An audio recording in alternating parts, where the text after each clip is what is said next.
Tonight, we're hearing from families affected by recent deportations of men in the Marshallese community. We're also hearing from law enforcement on why these deportations happen. As we reported last month, 21 local men were actually detained by ICE. 5 News reporter Rachel Williams spoke with one family as they worked to have their loved one return home.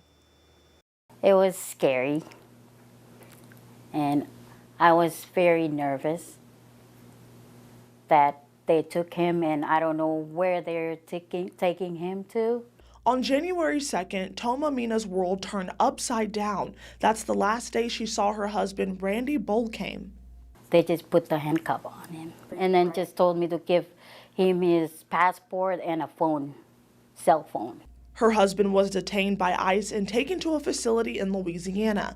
Toma Mina says she didn't know what was happening because ICE officials were not wearing uniforms. He was asking for me to give him my ID, so I gave him my ID, and then he gave it back to me, and then he was like, "Who is Randy Bolkiem?"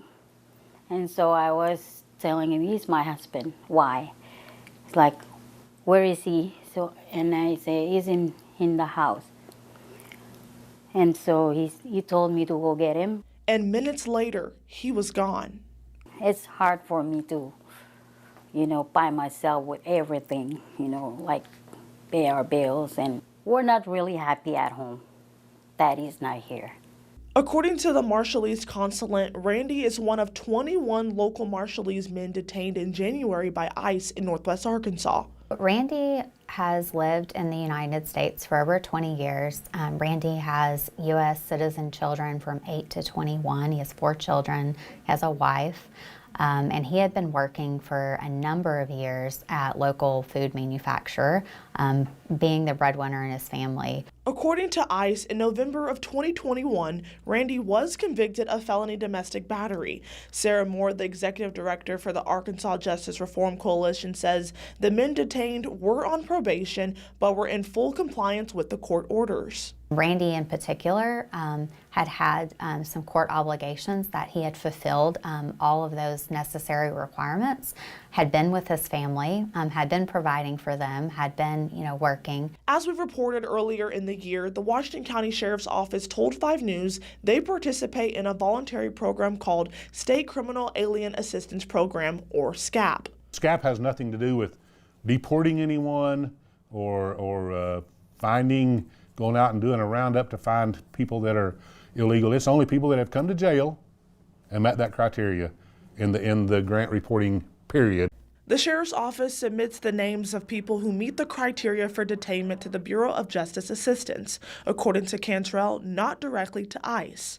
What's frustrating in Washington County and in our region is that we voluntarily participate in federal programs that we don't have to.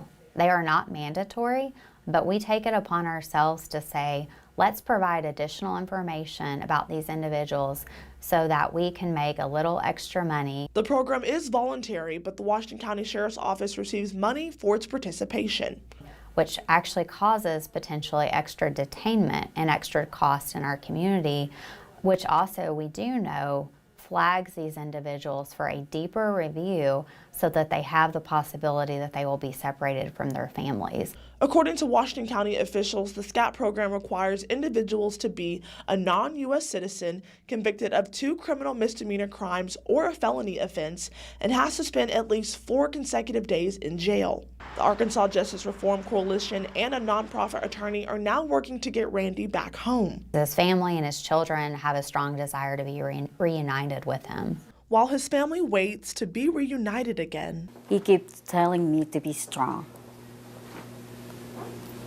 So that's what I am right now. Try to be strong.